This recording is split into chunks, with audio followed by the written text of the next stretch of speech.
Hello student, good morning to all. আজকে থেকে আমি শুরু করতে চললাম ক্লাস 12 সেমিস্টার 3 এর জন্য রায় ও মার্টিন 60 যে বইটি আছে সেখান থেকে এমসিকিউ সমাধানের ক্লাস। চলো তাহলে আমি কথা না বাড়িয়ে শুরু করে দিচ্ছি আজকের ক্লাস। এতে তোমাদের বহু ধরনের এমসিকিউ প্র্যাকটিস করার একটা সুযোগ থাকবে। চলো আমি শুরু করছি আজকের ক্লাস। প্রথম ইউনিট কি দেওয়া আছে? স্থির তড়িৎ। কোশ্চেন নম্বর 1 কী বলা হয়েছে? ঘর্ষণের দ্বারা একটি বস্তুকে ত্বরিতায়িত করা হলে তার ওজন পরিবর্তিত হবে না, সামান্য বৃদ্ধি পাবে, সামান্য হ্রাস পাবে, সামান্য বৃদ্ধি বা হ্রাস পেতে পারে। আচ্ছা, ঘর্ষণের দ্বারা যখন আমরা একটা বস্তুকে ত্বরিতায়িত করব, অর্থাৎ ইলেকট্রনের কি হবে? আদান প্রদান হবে। ইলেকট্রনেরও তো কিছুটা হলেও মাস আছে, ভর আছে, ফলে ঘর্ষণের দ্বারা যখন আমরা কোনো একটা বস্তুকে ত্বরিতায়িত করব, এতে কী হবে? তার ওজনের সামান্য বৃদ্ধি বা হ্রাস হতে পারে। তাহলে এই ক্ষেত্রে হবে আমাদের অপশান ডি। যেগুলো থিওরিটিক কোশ্চেন সেগুলো আমি সামান্য আলোচনা করি, উত্তরটা করার চেষ্টা করছি। কোশ্চেন নম্বর 1 সেটা হবে অপশান ডি। ওকে, এরপর কোশ্চেন নম্বর 1 অপশান ডি। এরপরে কোশ্চেন নম্বর 2 নম্বর কোশ্চেনে কী বলা হয়েছে? নিচের কোনটি আধানের একক? সবাই আমরা জানি আধানের একক সিজিএস পদ্ধতিতে, এসআই পদ্ধতিতে কী হয়, তাই না? সিজিএস পদ্ধতিতে হবে আমাদের ইএসইউ, আর এসআই পদ্ধতিতে হবে কুলম। এসআইটা দেওয়া আছে, তাহলে এটা হবে option B, coulomb. Common. Question number 3 এখানে কি বলা হয়েছে? একটি আধানহীন পরিবাহী গোলক সুতো দিয়ে ঝুলানো আছে। আচ্ছা, আধানহীন পরিবাহী, একটি আধানযুক্ত গোলক তার কাছে আনা হলো। আধানযুক্ত গোলক দ্বারা আধানহীন গোলকটি আকর্ষিত বা বিকর্ষিত হবে না, আকর্ষিত হবে, বিকর্ষিত হবে। প্রথমে আকর্ষিত হবে, ধনাত্মক আধানযুক্ত পরিবাহী গোলককে স্পর্শ করেই বিকর্ষিত হবে। এটাই হবে সঠিক উত্তর। যখন একটা আধানহীন পরিবাহী গোলককে সুতো দিয়ে ঝুলানো থাকবে, তার কাছে যদি অন্য একটা আধানযুক্ত পরিবাহী আনা হয়, তাহলে প্রথমত এদের মধ্যে আকর্ষণ দেখা যাবে, কিন্তু যেই এদের মধ্যে স্পর্শ হয়ে যাবে, ফলে তারা সম আধানযুক্ত পরিবাহীতে পরিণত হবে, ফলে তারা পরস্পরকে বিকর্ষণ করে দূরে সরে যাবে। এই ক্ষেত্রে আমাদের উত্তর হলো অপশান ডি। আমি অপশানটা লিখে দিচ্ছি। প্রথমে কি হবে স্যার? প্রথমে গোলক দুটি আকর্ষিত হবে।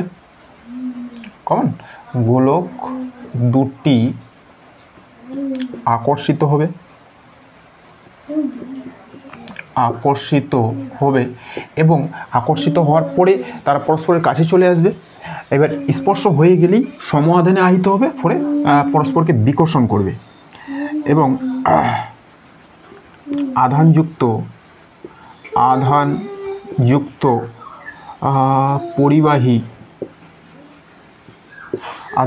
পরিবাহী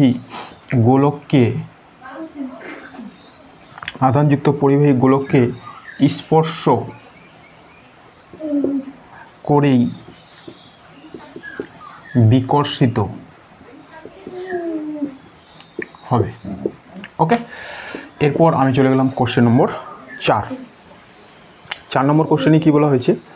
একটি বিচ্ছিন্ন সংস্থার মোট আধান সর্বদা। আচ্ছা, একটি বিচ্ছিন্ন সংস্থার যে মোট আধান, সেটা কি থাকে? সর্বদা ধ্রুবক থাকে, আধান সংরক্ষণের নীতি।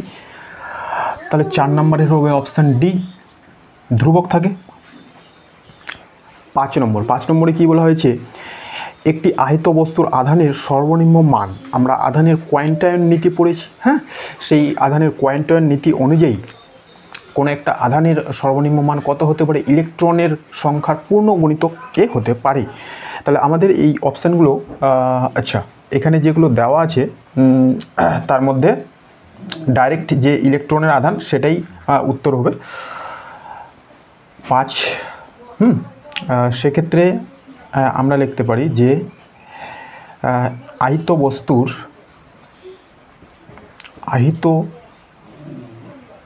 বস্তুর আধানের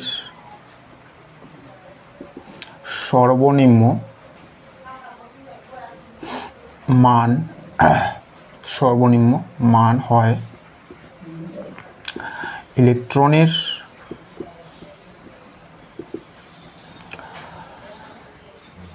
আধানের মানের পূর্ণ গুণিতক।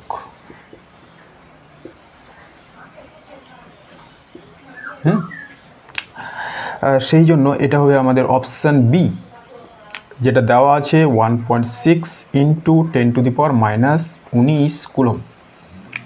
ঠিক আছে, এরপর চলে গেলাম আমি কোশ্চেন নম্বর 6। কী বলা হয়েছে, ধরো কোনো একটি পার্থিব বস্তুতে তড়িতাধানের পরিমাণ 1.6 কুলম, এটি লঙ্ঘন করে আধানের সংরক্ষণ নীতি, আধানের অপরিবর্তিত হওয়ার নীতি, আধানের কোয়ান্টাইন নীতি, আধানের সংরক্ষণ নীতি ও কোয়ান্টাইন নীতি। আচ্ছা, এখানে আধানের সংরক্ষণ নীতি লঙ্ঘিত হওয়ার কোনো প্রশ্ন নেই, আধানের অপরিবর্তিত হওয়ার নীতি এটাও ঠিকই আছে, আধানের কোয়ান্টাইন নীতি এটাকে আমাদের যাচাই করে নিতে হবে যে এখানে আধানের কোয়ান্টাইন নীতি মেনে চলছে কি না। ওকে, তাহলে আমরা দেখে নিই কোশ্চেন নম্বর 6। আমরা জানি আধানের কোয়ান্টাইন নীতি অনুযায়ী কি হয়, আধানের কোয়ান্টাইন নীতি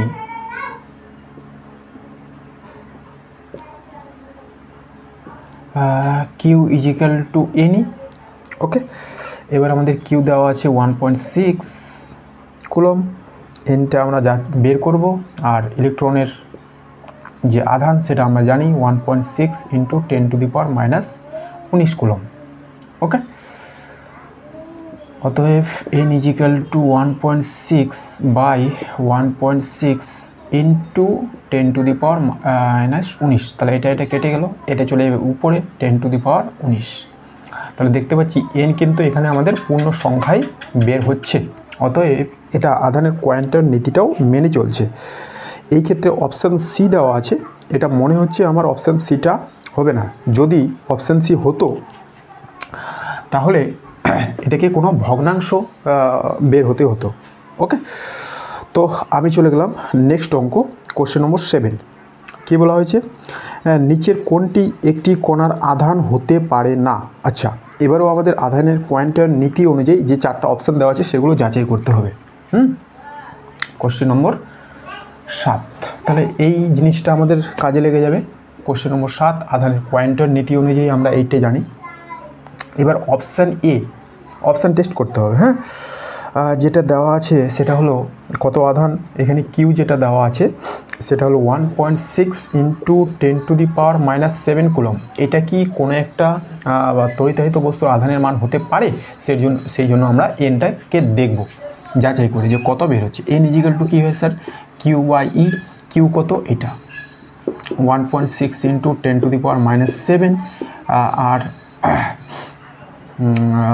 ই 1.6 ইন্টু 10⁻⁻19।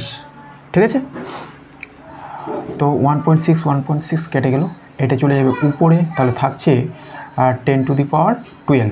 এটা পজিটিভ হয়ে যাবে, 12 সাথে 19, তাহলে এত টি। হ্যাঁ, তাহলে এটা তো আধানের মান হতে পারে, বলা হয়েছে কোনটি হতে পারে না, তাহলে এটা ঠিক আছে। হ্যাঁ, এটা হতে পারে। অপশান বিটা, অপশান বিতে কত দেওয়া আছে, 1.6 ইন্টু 10⁻⁻20 কুলম। এখানেও এনটা বের করে দেখতে হবে, কিউ বাই ই করবো, 1.6 ইন্টু 10⁻⁻20, এটা 10⁻⁻20, আর নিচে কত বসাবো, ইলেকট্রনের আধান 1.6 ইন্টু 10⁻⁻19। এইবার তাহলে কি হচ্ছে, এটা কেটে যাবে, এটা চলে যাবে উপরে, কিন্তু এবার উপরে দেখো 10⁻⁻20 আছে, তাহলে 10⁻⁻1 থেকে যাবে, তাই না? এবার 10⁻⁻1 মানে কি, 1/10। এইবার এইটা দেখো, এটা কিন্তু ভগ্নাংশে আসছে, তাই ইলেকট্রনের আধানের মান কিন্তু কখনও মানে এই সংখ্যার মান সেটা ভগ্নাংশ হতে পারে না, সেটাকে অবশ্যই পূর্ণ গুণিতক হতে হবে। তাই আমরা বলতে পারি এটা কোনো আধানের মান হতে পারে না, কোনো তড়িতাহিত কণার আধানের মান হতে পারে না, তাই বি নম্বরটাই হবে আমাদের সঠিক উত্তর। তাহলে আমরা আর পরেরগুলো যাচাই করলাম না। ওকে, এটি তাহলে হতে পারে না, তাহলে 7 নম্বরের উত্তর হলো অপশান বি। এরপর চলে গেলাম আমি 8 নম্বরে। 8 নম্বরে কী বলা হয়েছে, 2 কুলম তড়িতাধানী ইলেকট্রনের সংখ্যা। একই নিয়ম, আবার আধানের কোয়ান্টাইন নীতি ব্যবহার করতে হবে। Question number 8, Q is equal to N E. এবার কিউ দেওয়া আছে 2 কুলম, অতএব N is equal to Q by E, এটা বসাবো 2, আর এখানে 1.6 ইন্টু 10⁻⁻19। চলো, ইলেকট্রনের সংখ্যাটা বের করতে হবে। কিভাবে করব স্যার? এই 2 10⁻19টা উপরে নিয়ে যাব, 10⁻, এটা হয়ে গেল পজিটিভ 1.6। এবারে 2কে 1.6 দিয়ে ভাগ করাটা একটু ডিফিকাল্ট। আমরা কি করছি, এখানে 2 × 10 করে দিলাম, ইন্টু 10⁻18, এখান থেকে 10 একটা এদিকে নিয়ে আসলাম, আর এটা হলো 1.6, তাই না? এরপর এটা হলো তাহলে 20 × 10⁻18 বাই 1.6। এইবারে ভাগ করছি, হ্যাঁ এদিকে করলাম, তাহলে 20/1.6। এই দশমিকটা তুললে এখানে আরেকটা শূন্য পাবো। এবার 4 দিয়ে কাটাকাটি যাচ্ছে, দেখো 4 দিয়ে কাটলে 16, আর 4 দিয়ে কাটলে 5 0, তাই না? 50 4 200। এবার এটাকে 4 দিয়ে আরেকবার ভাগ করে কাটাকাটি, 2 দিয়ে কাটলে 2, এটা 2 দিয়ে কাটলে 25। এবার 25কে যদি 2 দিয়ে ভাগ করি তাহলে কত পাবো? 12.5। অতএব উত্তর হবে 12.5 × 10⁻18 এতটি। এটা আছে অপশান সিতে। এইগুলো আমাদের 8 নম্বর। এরপরে আমরা চলে যাব 9 নম্বরে। 9 নম্বরে কী বলা হয়েছে, একটি পলিথিনের টুকরোকে পশম দিয়ে ঘষলে পলিথিনের টুকরোটিতে 1.6 × 10⁻6 কুলম্ব পরিমাণ ঋণাত্মক আধান পায়। একটি ইলেকট্রনের আধান 1.6 × 10⁻19 কুলম্ব হলে স্থানান্তরিত ইলেকট্রনের সংখ্যা। আবারও আধানের কোয়ান্টাম নীতিটাই আমাদের ব্যবহার করতে হবে, এইটুকু কাজে লেগে যাবে। কোশ্চেন নম্বর 9, তাই না? কোশ্চেন নম্বর 9, এনে যেগুলো Q/E, কিউ কত দেওয়া আছে? 1.6 × 10⁻6 বাই আমাদের 1.6 × 10⁻19। তাহলে এটা তো সিম্পল কেটে গেল, এটা চলে যাবে উপরে, এটা হয়ে যাবে পজিটিভ 19 থেকে 6টা বাদ, হ্যাঁ 19টা পজিটিভ থেকে 6টা বাদ দিলে থাকবে 13টা, 10⁻13। এত টি। তাহলে কোন অপশানে আছে? এটা আছে অপশান এ, পশম থেকে পলিথিনে 10⁻13, অপশান এ। আচ্ছা, 10⁻13 দুটো অপশান দেওয়া আছে, তাহলে আমাদের অপশান অঙ্কটার সঙ্গে সামঞ্জস্য রেখে উত্তরটা করতে হবে। কি বলা হয়েছিল, যে পলিথিনের টুকরোকে পশম দিয়ে ঘষলে পলিথিনের টুকরোটিতে এত পরিমাণ ঋণাত্মক আধান পায়।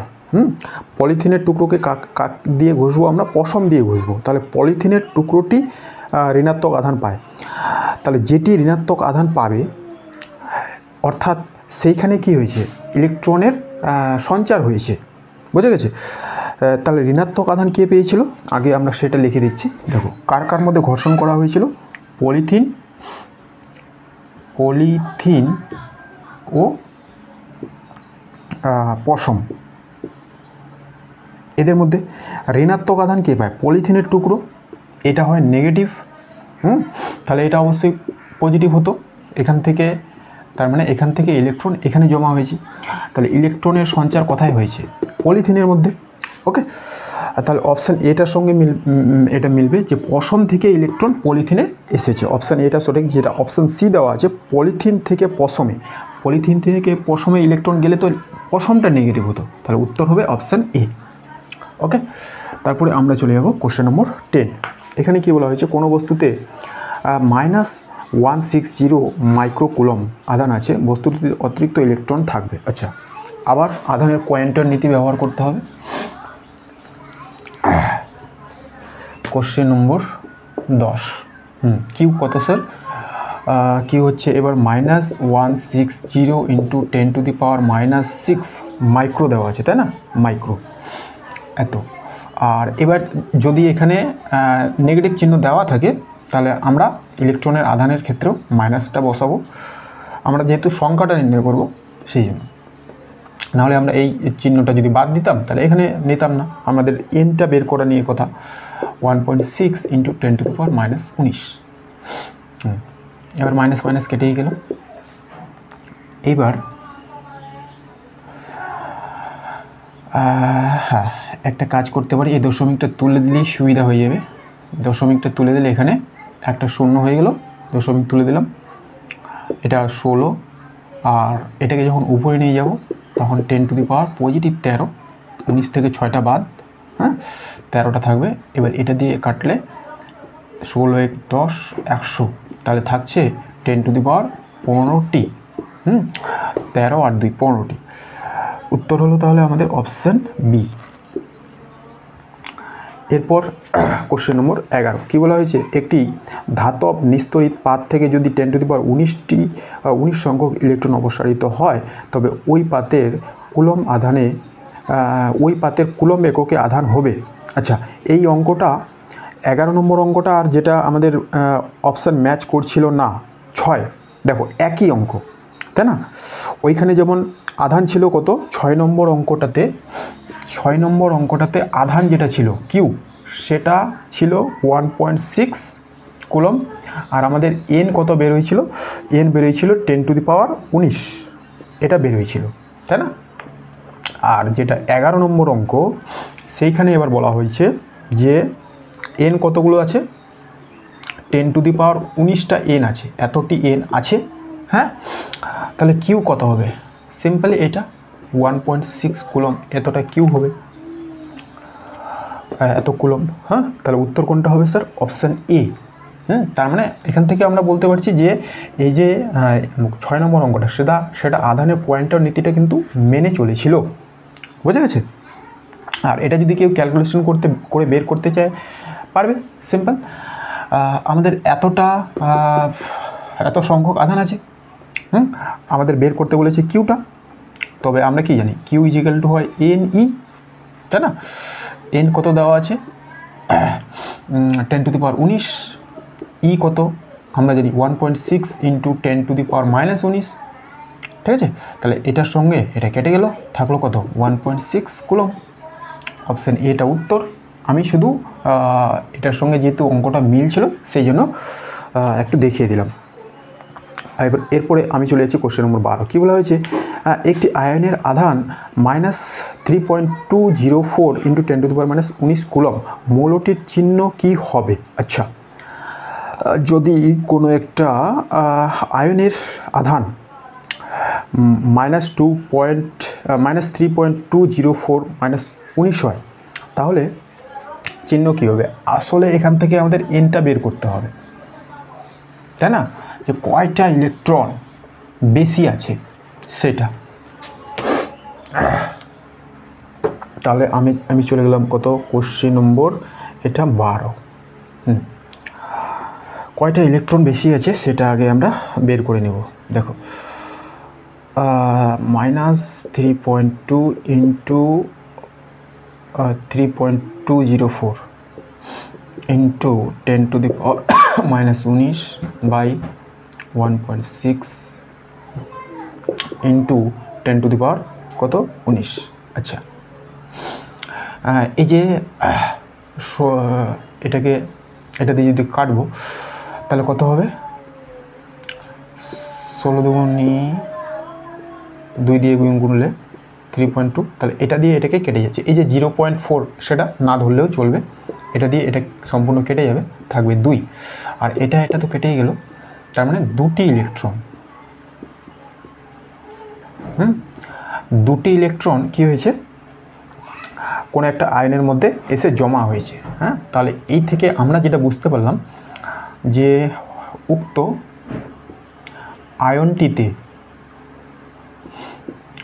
আয়নটিতে দুটি ইলেকট্রন এসে জমা হয়েছে, তাই এর চার্জ হয়েছে এটা। অতএব যদি কোনো একটা মৌল, হ্যাঁ, এখানে ইলেকট্রন এসে জমা হয় তাহলে সেটা আয়নে পরিণত হয়। ইলেকট্রন এসে জমা হলে কোন আয়নে পরিণত হবে স্যার? ঋণাত্মক আয়নে পরিণত হবে। এর সংকেত কী হবে স্যার?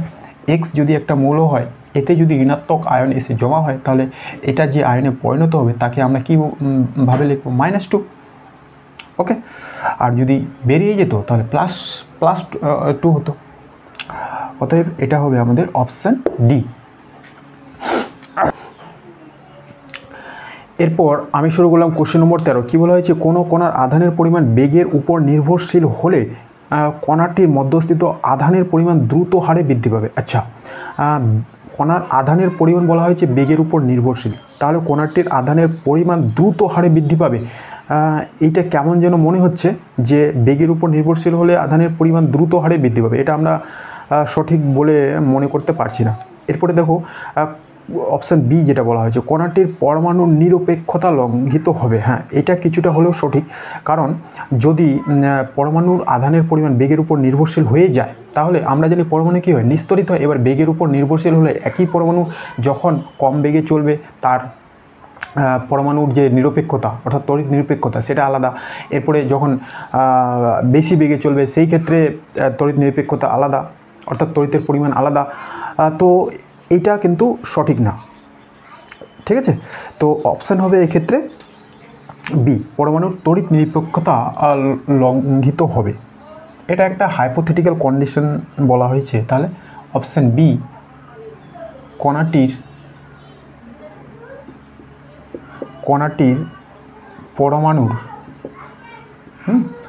কণাটির পরমাণুর নিরপেক্ষতা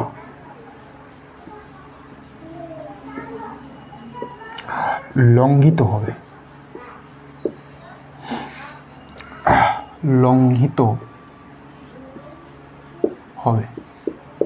ঠিক আছে। এরপর আমি চলে গেলাম কোশ্চেন নম্বর 14। কী বলা হয়েছে, 75 কেজি ইলেকট্রনের মোট আধান। আচ্ছা, 75 কেজি ইলেকট্রনের মোট আধান কত? তো আমাদের এইখান থেকে কিউ বের করতে হবে। Q is equal to N E. এবার এনটা স্যার কত, টোটাল যে ভর আমাদের দেওয়া আছে সেটা কত, 75 কেজি, এটা দেওয়া আছে, ঠিক আছে। এবার ইলেকট্রনের ভর আমরা কত জানি, ইলেকট্রনের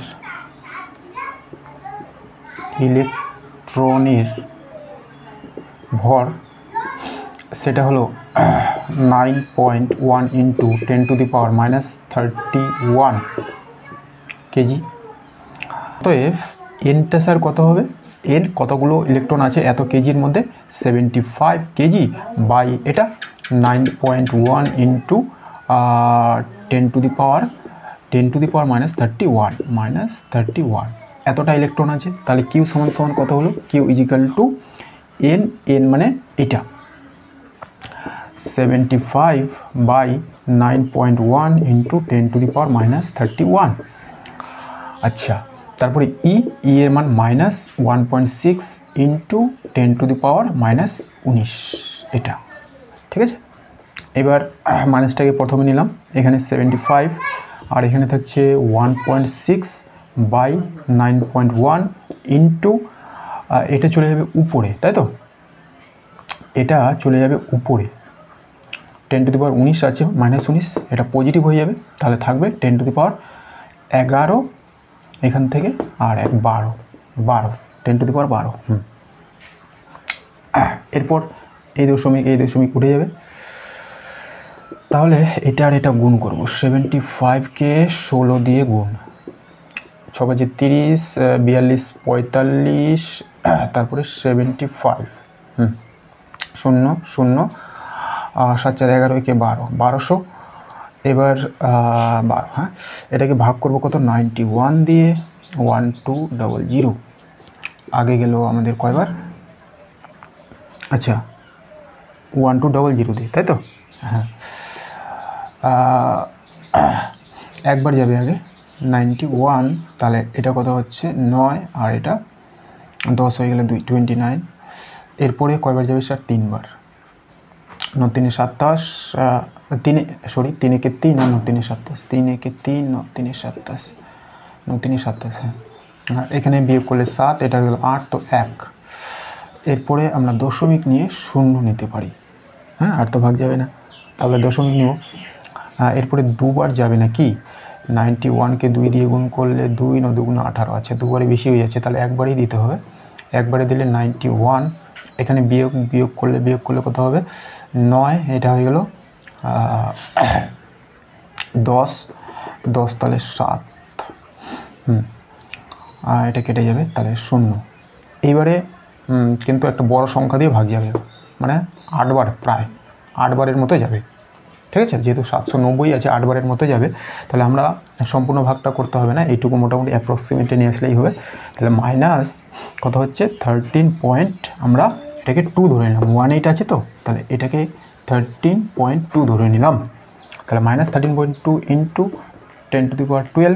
এবার উত্তরটা যদি দেখি তাহলে কত দেওয়া আছে, অপশান সি 1.32। তাহলে একটা দশমিক আমরা এদিকে নিয়ে আসবো, এখানে একটা 10 বাড়িয়ে দিব, মাইনাস 1.32 ইন্টু 10⁻13 এত টি। মোট আধান, ও আধান জিজ্ঞাসা করা হয়েছে, তাহলে কিউ হবে, এগুলো কুলম্বে হবে। আধান জিজ্ঞাসা করা হয়েছে তাহলে কুলম্বে হবে, কিউ না।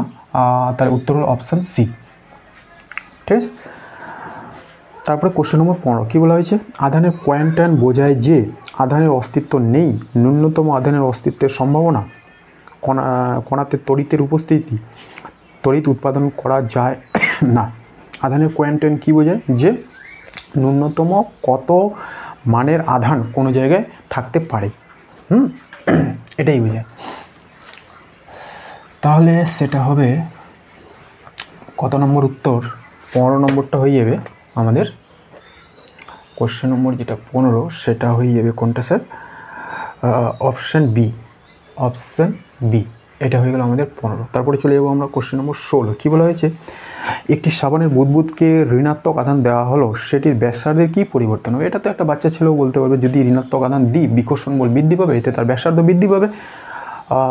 16 হইল অপশান বি, ব্যাসার্ধ বৃদ্ধি পাবে, কমন, ব্যাসার্ধ